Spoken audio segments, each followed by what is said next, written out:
দেখুন, গত কয়েকদিন ধরে একটা প্রশ্ন সবার মনে ঘুরে চলেছে যে বার্ধক্য ভাতা কি পাল্টে যাচ্ছে, বার্ধক্য ভাতা কি বন্ধ হয়ে যেতে পারে, বার্ধক্য ভাতার যে টাকার অঙ্ক সেটা কি বাড়তে চলেছে, এরকম নানাবিধি প্রশ্ন অনেকের মধ্যেই কিন্তু ঘুরে বেড়াচ্ছে। তো আজকের এই ভিডিওতে আমি আপনাদের সকল প্রশ্নের উত্তর কিন্তু দেবো এবং সম্পূর্ণ ভ্যালিড তথ্য দিয়ে দেবো, কোনো রকম গুজব দিয়ে নয়। সুতরাং বন্ধুরা, যদি বার্ধক্য ভাতা নিয়ে আপনি কৌতূহলী থাকেন তাহলে বলবো বন্ধুরা, ভিডিওটি একেবারে শেষ পর্যন্ত দেখার জন্য কোনো তথ্য যেন মিস না যায়। নমস্কার বন্ধুরা, স্বাগত জানাই আরও একটি নতুন ইনফরমেটিভ ভিডিওতে। আজকের ভিডিওতে আমরা বার্ধক্য ভাতা সম্পর্কিত নানান যে আপডেটেড তথ্য যেটা উঠে আসছে বিভিন্ন মাধ্যম থেকে, সেটা কিন্তু অ্যাজ ইট ইজ তুলে ধরবো, যাতে করে আপনাদের কোনো রকম কনফিউশন না হয়, আপনারা নির্দ্বিধায় সমস্ত স্টেপ, সমস্ত করণীয় কাজকর্ম সমস্তটাই যেন করতে পারেন। দেখুন, প্রথম প্রশ্ন হচ্ছে কি যে বার্ধক্য ভাতা কি বন্ধ হবে? একেবারেই না বন্ধুরা, এরকম বর্তমানে এমন কোনো ঘোষণা কিন্তু সরকার তরফ থেকে কোনো রকম এরূপ ঘোষণা কিন্তু এখনও পর্যন্ত আসেনি। ঠিক আছে, সুতরাং বন্ধুরা, যে সমস্ত তথ্যের মাধ্যমে বা তথ্যের ভিত্তিতে অনেকে বলছেন, তাদের কাছে কিন্তু কোনো অফিসিয়াল কোনো রকমভাবে কিন্তু কোনো ঘোষণা কিন্তু নেই। সুতরাং আপনারা নিশ্চিন্তে থাকতে পারেন, বার্ধক্য ভাতা কিন্তু বন্ধ হবে না। দেখুন, বার্ধক্য ভাতা এমন একটা প্রকল্প যেটা কিন্তু এক প্রকার যারা যে সমস্ত অসহায় বৃদ্ধ লোকজনরা আছে তাদের কিন্তু এক প্রকার রিলিফ। তো সেই রিলিফ কিন্তু হঠাৎ করেই কিন্তু সরকার বন্ধ করবে না। এবারে প্রশ্ন হলো, টাকা পাওয়া বন্ধ হবে? না, পাওয়ার সম্ভাবনাই বেশি, কারণ এরকমভাবে কোনো রকম টাকা পাওয়া বন্ধ বা এরকম ধরনের কোনো ঘোষণা কিন্তু এখনও পর্যন্ত আসেনি। সুতরাং আপনারা কিন্তু নিশ্চিন্তে থাকতে পারেন, ওরকম কোনো রূপ কিন্তু কোনো প্রশ্ন এবং কোনো এরকম ধরনের কোনো ঘোষণা কিন্তু এক প্রকার আসেনি।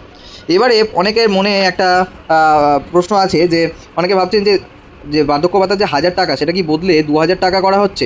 দেখুন, এ বিষয়ে একটা সম্ভাবনা কিন্তু দেখা যাচ্ছে। ঠিক আছে, এই বিষয়ে একটা সম্ভাবনা দেখা যাচ্ছে, কারণ বিভিন্ন সূত্র মারফত জানা যাচ্ছে যে এই যে টাকার অঙ্কটা বাড়লেও কিন্তু বাড়তে পারে, যেটা কিন্তু ইতিমধ্যেই কিন্তু আলোচনা পরিপ্রেক্ষিতে রয়েছে। সুতরাং বন্ধুরা, আমি আপনাদেরকে একটা কথা স্পষ্ট করে বলে দেবো যে 1000 থেকে 2000 কিন্তু হতে পারে। ঠিক আছে, খুব শীঘ্রই হতে পারে। সুতরাং আপনাদেরকে কিন্তু পরবর্তী আপডেটগুলোর জন্য কিন্তু ভালো করে চোখ রাখতে হবে বিভিন্ন মাধ্যমে। অ্যান্ড অবশ্যই আমাদের চ্যানেলে যদি আপনারা নতুন হয়ে থাকেন তাহলে আমি বলবো বন্ধুরা, অবশ্যই চ্যানেলটিকে সাবস্ক্রাইব করে বেল আইকনটা প্রেস করে রাখবেন, যাতে ফিউচারে এই প্রকল্প রিলেটেড অর্থাৎ বার্ধক্য ভাতা রিলেটেড যা কিছু আপডেট কিন্তু সবার আগে আমরা আমাদের চ্যানেলে প্রোভাইড করে থাকি এবং সম্পূর্ণ ভ্যালিড তথ্য দিয়ে থাকি। সুতরাং বন্ধুরা, অবশ্যই আমাদের চ্যানেলটিকে সাবস্ক্রাইব করে বেল আইকনটা প্রেস করে রাখবেন। এবারে প্রশ্ন হলো, কবে থেকে টাকা আসতে পারে? দেখুন, সরকারি অনুমোদনের পর থেকে কিন্তু আপনার কাছে টাকা আসবে। অতএব আপনি সরকার যবে থেকে অনুমোদন করে দেবে তারপর থেকে কিন্তু আপনার অ্যাকাউন্টে টাকা আসা শুরু হয়ে যাবে। নতুন ফর্ম ফিল আপ কি লাগবে? দেখুন, যারা একেবারে নতুন উপভোক্তা তাদের কিন্তু নতুন ফর্ম ফিল আপ অবশ্যই করতে হবে, কিন্তু সেরকমভাবে নতুন কোনো ফর্ম এখনও পর্যন্ত কিন্তু ঘোষণা হয়নি। কিন্তু যারা এক্সিস্টিং যারা হচ্ছে কি উপভোক্তা, ঠিক আছে, তাদের কিন্তু এরকম ধরনের যে নতুন কোনো ফর্ম লাগবে এরকম কিছু নেই। অর্থাৎ পুরনো যারা প্রাপক আছেন বা উপভোক্তা আছেন তাদের কি হবে? দেখুন, তাদের কিছুই হবে না। প্রত্যেকেরই একটা সিম্পল স্টেপ হবে, সেটা হলো তথ্য যাচাই। সেই সাপেক্ষে সুবিধা কিন্তু চালু থাকবে। সুতরাং আপনাকে কিন্তু খুব একটা বেশি চিন্তা করতে হবে না। একটা কাজ করলে আপনি কিন্তু নিশ্চিন্তে কিন্তু কাটাতে পারবেন সময়টা, সেটা হলো ডিবিটি। হ্যাঁ, ঠিকই শুনেছেন, ডিবিটি অর্থাৎ ডিরেক্ট বেনিফিশিয়ারি ট্রান্সফার। অর্থাৎ ডিবিটি সম্পর্কে যারা জানেন না তাদেরকে একটুখানি বলে রাখি। দেখুন, ডিবিটি হচ্ছে কি full form direct beneficiary transfer. আগেকার দিনে কী হতো, সরকার যদি কোনো জনকল্যাণমূলক প্রকল্প যদি বাস্তবায়ন করতো, সেটা কিন্তু বাস্তবায়িত হতো তাদের লোকাল কর্মীদের দ্বারা। তো সুতরাং সেক্ষেত্রে কী হতো, বেশ বড় অঙ্কের একটা টাকা কিন্তু এক প্রকার যে সমস্ত কর্মীরা রয়েছে তারা কিন্তু আত্মসাৎ করে ফেলতো, নিজেদের ব্যক্তি স্বার্থে খরচ করে ফেলতো এবং সঠিক উপভোক্তার কাছে কিন্তু সেই টাকার অঙ্কটা একেবারে পৌঁছাতো না। তো সেই সমস্যার সমাধান করতেই এক প্রকার কেন্দ্র এবং রাজ্য সরকারের অনুমোদিত ডিবিটি অর্থাৎ ডিরেক্ট বেনিফিশিয়ারি ট্রান্সফারের মাধ্যমে কিন্তু উপভোক্তার অ্যাকাউন্টে টাকা পাঠানোর সিদ্ধান্ত করা হয়েছে। এটা কেমনভাবে কাজ করে দেখুন, আপনার নিশ্চয়ই ব্যাঙ্ক অ্যাকাউন্ট আছে, সেই ব্যাঙ্ক অ্যাকাউন্ট কিন্তু আপনার আধার কার্ডের সঙ্গে লিঙ্ক আছে। তো সেই লিঙ্ক অ্যাকাউন্টে ডিবিটি বলে একটা অপশান থাকে, সেটা যদি এনেবেল করা থাকে তাহলে সরকার কী করবে, যখনই কোনো টাকা দেওয়ার হবে সরাসরি আপনার আধার কার্ড নাম্বার অনুযায়ী টাকাটা দেবে এবং সেই আধার কার্ড নাম্বারের সঙ্গে লিঙ্কড যে ব্যাঙ্ক অ্যাকাউন্ট সেখানে কিন্তু সরাসরি সেই টাকাটা ক্রেডিট হয়ে যাবে। বুঝতেই পারছেন, সে কারণে আপনার কিন্তু ডিবিটির দরকার। ঠিক আছে, অবশ্যই ডিবিটি করিয়ে রাখুন, নাহলে কিন্তু আপনি নতুন যদি আবেদন করেন তাহলেও আপনি টাকা পাবেন না।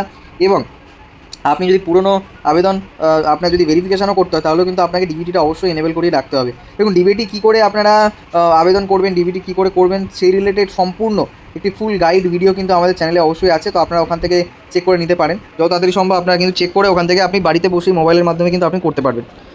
এবারে হচ্ছে কি, আধার লিঙ্ক থাকতে হবে। হ্যাঁ, অবশ্যই আধার লিঙ্ক আপনার থাকতে হবে। ঠিক আছে, এবং ব্যাংকের কেওয়াইসি করাও থাকতে হবে। তো এই সমস্ত বেসিক জিনিসগুলো কিন্তু আপনাকে অবশ্যই কিন্তু মেনটেন করতে হবে। আরও একটা জিনিস, মোবাইল নম্বর আপডেট থাকা দরকার আছে। দেখুন, আপনি বৃদ্ধ মানুষ, হয়তো আপনার হয়তো নিজস্ব মোবাইল নাও থাকতে পারে, সেক্ষেত্রে আপনার পরিবারের কারোর, আপনার ছেলের বা আপনার পরিবারের কোনো ব্যক্তির হচ্ছে কি মোবাইল নাম্বার কিন্তু ওখানে আপডেট রাখতে হবে। এই বিষয়টা আপনারা কিন্তু ভালো করে মাথায় নেবেন। এর ব্যাপারটা হলো কারা সতর্ক হবেন, এটা কিন্তু সবসময় বলে দিচ্ছি বন্ধুরা, ঠিক আছে। ডিবিটি করা যাদের নেই তারা কিন্তু ব্যাংকের সঙ্গে যোগাযোগ করে তাড়াতাড়ি সতর্কভাবে কিন্তু করে নিতে পারেন। আধার লিঙ্ক যাদের নেই তারা কিন্তু আধার কার্ড লিঙ্ক করাতে পারেন। কেওয়াইসি অসম্পূর্ণ, যাদের কেওয়াইসি এখনও কমপ্লিট হয়নি তারা কিন্তু কেওয়াইসিটা করে নিন। ব্যাঙ্ক অ্যাকাউন্ট বন্ধ যাদের, মানে ধরে নিন যে অ্যাকাউন্টটা সেটা ইনঅ্যাক্টিভ হয়ে গেছে, তো আপনাকে সেটা কিন্তু অ্যাক্টিভ করতে হবে আইদার, আর নাহলে নতুন অ্যাকাউন্টে কিন্তু আপডেট করতে হবে। এছাড়াও যাদের আবেদন পেন্ডিং আছে তারা কিন্তু বেশি চিন্তা করবেন না, আবেদন অপেক্ষা করুন এবং স্ট্যাটাসটা বারবার চেক করতে থাকুন। এবারে প্রশ্ন হলো স্ট্যাটাসটা কীভাবে চেক করবেন যাদের আবেদন পেন্ডিং আছে। কিচ্ছু নয়, আপনাদের একটা বেনিফিশিয়ারি আইডি আছে, ঠিক আছে, সেই আইডিটা এবং তার আধার যে নাম্বার আছে, ঠিক আছে, এবং মোবাইল নাম্বার আছে, এই কয়েকটা জিনিস কিন্তু লাগবে হচ্ছে কি স্ট্যাটাস চেক করার জন্য। এবং স্ট্যাটাস কী দেখাবে, স্ট্যাটাসে দেখাবে আপনার আবেদনটা কি অ্যাপ্রুভ হয়ে গেছে, মানে তথ্য আপনার গ্রহণ হয়ে গেছে, না আপনার আবেদনটা পেন্ডিং হয়ে গেছে অর্থাৎ ভেরিফিকেশান চলছে, ভেরিফিকেশান আন্ডার প্রসেস আছে, তথ্যটা যাচাই হচ্ছে প্রসেসে, রিজেক্ট হয়ে গেছে, সমস্যা থাকলে সংশোধন করতে হবে। তো মূলত বন্ধুরা বুঝতেই পারছেন এই কয়েকটা বিষয় কিন্তু অবশ্যই করে আপনাকে কিন্তু মাথায় রাখতে হবে। এবারে প্রশ্ন হলো 60 বছর হলে কী হবে, মতলব 60 বছর হলে আপনি কি বার্ধক্য ভাতা পাবেন, না আপনার বার্ধক্য ভাতা পাওয়ার সম্ভাবনা কতটুকু। দেখুন, অন্যান্য সামাজিক সুরক্ষা প্রকল্পে যদি থেকে থাকেন, ঠিক আছে, বয়সভিত্তিক প্রকল্পে কিন্তু স্থানান্তর হতে পারেন। নতুন যোগ্যতা অর্জন করেছেন অর্থাৎ আপনি সবেমাত্র 60 গণ্ডি পেরিয়েছেন, ঠিক আছে, সেক্ষেত্রে কিন্তু আপনার সমস্ত যাচাই এর পরে কিন্তু আপনি সুবিধা পেতে পারবেন, ঠিক আছে। এবারে এই এন্টায়ার ভিডিওতে যে জিনিসগুলো বললাম সেটা একটুখানি আপনাদেরকে বলে রেখে দেখুন, ভাতা বন্ধের কোনো নিশ্চিত খবর নেই, ভাতা বৃদ্ধি নিয়ে আলোচনা কিন্তু চলছে, যার একটা সম্ভাবনা দেখা যাচ্ছে 1000 থেকে টাকার অঙ্কটা 2000 হতে পারে। ডিবিটি অর্থাৎ ডিরেক্ট বেনিফিশিয়ারি ট্রান্সফার ও আধার লিঙ্ক খুব কিন্তু গুরুত্বপূর্ণ জিনিস, সুতরাং এই ব্যাপারটা একেবারে মাথায় রাখবেন।